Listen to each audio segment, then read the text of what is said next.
रण सिंह साहब, जिस मकसद से ये पूरे युद्ध की शुरुआत की थी इजरायल ने, फिर अमेरिका कूदा, वो मकसद कामयाब होता दिख नहीं रहा है और वाकई उल्टा मकसद होने जा रहा है, जैसा कि अभी बता रहे थे। आपकी राय क्या है?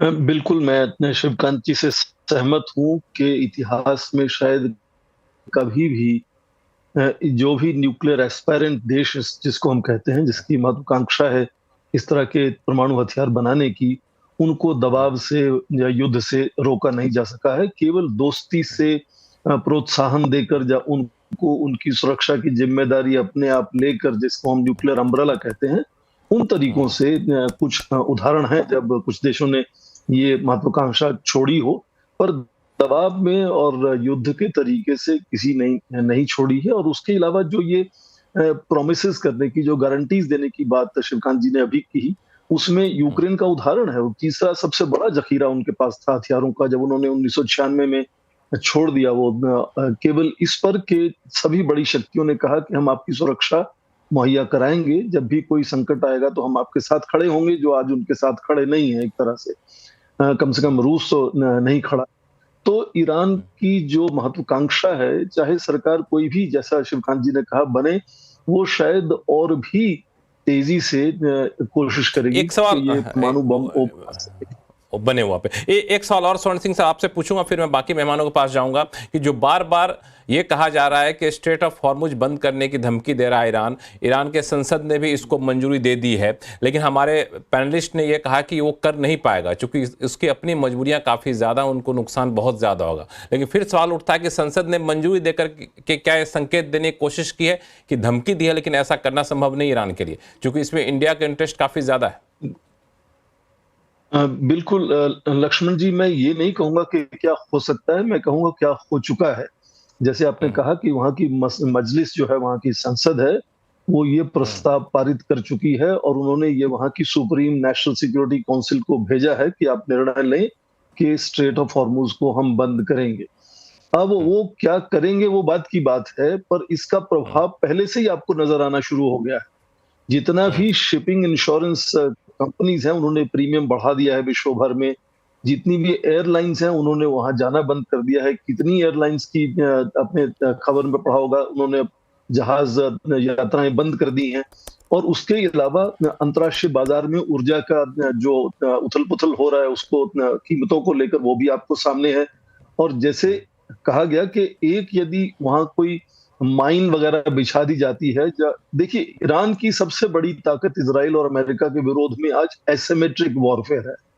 तो वो सीधा मुकाबला करने में शायद उसकी सीमाएं हो, पर जो एसिमेट्रिक वॉरफेयर में नॉन कन्वेंशनल तरीके जो है, वो चाहे किसी तरह से माइंस का यूज करना हो हॉर्मुज में, या अपने दूसरे जिनको हम प्रॉक्सीज कहते हैं उनको यूज करना हो, और यहां तक ये सत्ता पलटने की, नेतृत्व को बदलने की, रिजीम चेंज की बात है, ये कई बार हो चुका है ईरान में और विदेशी ताकतों ने किया है ये। आज हम 100 साल पूरे कर रहे हैं। 1925 में पहली बार सोवियत यूनियन और ब्रिटेन ने मिलकर वहां के कज्जर राजवंश को खत्म किया था और वहां के पर्शिया के ब्रिगेडियर जनरल रिजा खान को लाकर एक पहलवी राजवंश की शुरुआत तब हुई थी। उसके बाद फिर इस तरह से 1943 में इस तरह से सत्ता का बाहर से बदलाव किया गया।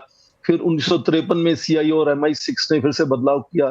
तो ये पहली बार नहीं हो रहा। दो तरह के सत्ता पलट हो सकता है। पहले तो ये कि जैसे आपने कहा कि प्रिजन को तोड़ा गया है, वहां से कुछ किसी तरह से अपोजिशन सामने, हालांकि मुश्किल लगता है, तो यदि आप अभी हाल ही में बांग्लादेश में देखें क्या हुआ कि 25 या खासकर 15 साल से बहुत ही अच्छे से शासन करती हुई एक महिला प्रधानमंत्री, जिसने बांग्लादेश को विकास का मॉडल तैयार कर दिया था एक तरह से, तो वो अचानक सरकार गिर जाती है और एक नई सरकार बनती है। तो हो सकता है, तो दो तरह की सरकारें बन सकती हैं यदि सत्ता पलटती है ईरान में। पहले तो ये कि एक मुखौटा या पपेट गवर्नमेंट बनेगी वेस्टर्न सपोर्ट से, जो कुछ दिन तक चल सकती है, पर यदि उनको जमीन से सहयोग नहीं होगा तो फिर वो नहीं चल पाएगी और अपने आप पश्चिमी देशों से अलग होती हुई नजर आएगी।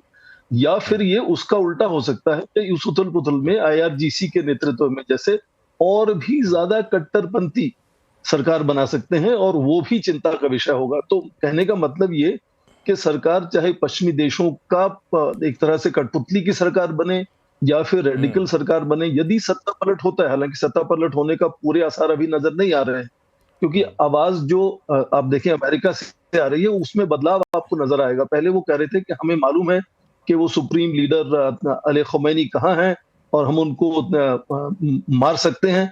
अभी आवाज उनकी बदलकर कह रही है कि हम वहां के लोगों का आह्वान करते हैं कि वो सत्ता का पलट करें। तो थोड़ा उनको भी पता लगा है कि ईरान उनको भी टोन चौकन्ना डाउन हो करना चुका पड़ है। रहा है कि चौकन्ना हो जाए। लोग जो है चूंकि अमेरिकी दखल के बाद ईरान की जनता भी एक तरीके से जो अब तक खुमैनी के विरोध में थे वो भी साथ में जा रहे हैं, कि उनको फिर राष्ट्रीयता वहां पर दिख रही है। ये भी एक चर्चा का विषय है। लेकिन दो सवाल सबसे बड़ा उठ रहा है, चूंकि स्टेट ऑफ हॉर्मुज पर आप सभी लोगों ने राय दी अपने अपने। पेट्रोलियम मंत्री ने यह कहा कि हम हालात को देखते हुए दूसरे अलग अलग रास्ते तलाश रहे हैं, वहां सप्लाई बढ़ाने की कोशिश कर रहे हैं। इस पर नरेंद्र तनेजा साहब आपसे जवाब लूंगा। और साथ ही साथ एक सवाल और है कि पाकिस्तान का क्या होगा, और जिस तरीके से रूस जैसे देशों ने प्रतिक्रिया दी है, क्या ये वॉर ईरान इजरायल से बढ़ करके एक बड़े पैमाने पर जाने का खतरा भी है क्या? इन दोनों सवालों का जवाब लूंगा। सबसे पहले आपके पास तनेजा साहब, कि दूसरे विकल्प हमारे पास हैं क्या, उतने मजबूत हैं कि स्टेट ऑफ हॉर्मुज बंद होने की सूरत में हम कच्चे तेल की सप्लाई को सुचारू तरीके से जारी रख सकें?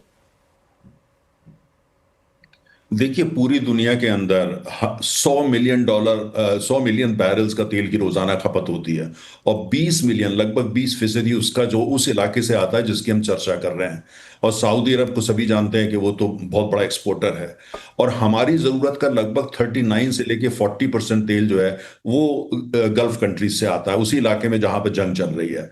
अब प्रश्न ये है कि हमने एक रणनीति के तहत पिछले कुछ सालों के अंदर जो अपनी सोर्सिंग है क्रूड की, उसको डाइवर्सिफाई किया। हम रूस से लेते हैं, अमेरिका से लेते हैं, लैटिन अमेरिका से लेते हैं, नाइजीरिया से लेते हैं, ब्रुनाई से लेते हैं, मलेशिया, पूरी दुनिया भर से लेते हैं। 40 देशों से आज हम कच्चा तेल लेते हैं। लेकिन उसके बावजूद जो है 40% तो इस इलाके से आता है। बात ये नहीं है कि जो फिजिकल सप्लाई है उसमें डिसरप्शन हो जाए तो हम उसका दूसरा इलाज ढूंढ सकते हैं। शायद हम रूस से ज्यादा खरीदने लगे, शायद अमेरिका से ज्यादा ले लें। लेकिन प्रश्न यह है कि कीमत का क्या होगा। हमारी वरी सप्लाई नहीं है, क्या होगा? हमारी चिंता कीमत है, क्योंकि ये ग्लोबल कमोडिटी है। रूस के अलावा कोई भी देश हमको सस्ता तेल नहीं देता।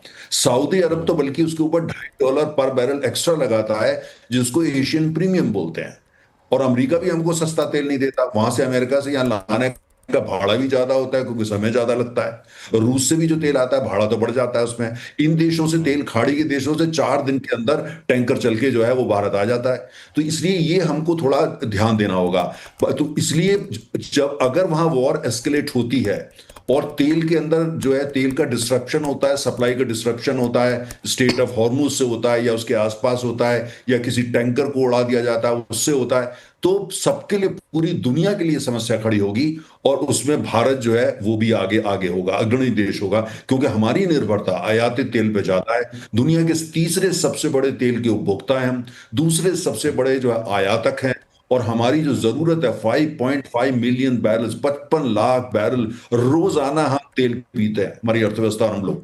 तो आप अंदाज लगा सकते हैं कि सप्लाई भले ही हम सुचारू तरीके से जारी रख सकें, दूसरे विकल्प से सप्लाई ले सकें, लेकिन कीमत जो है एक बड़ा कंसर्न हो।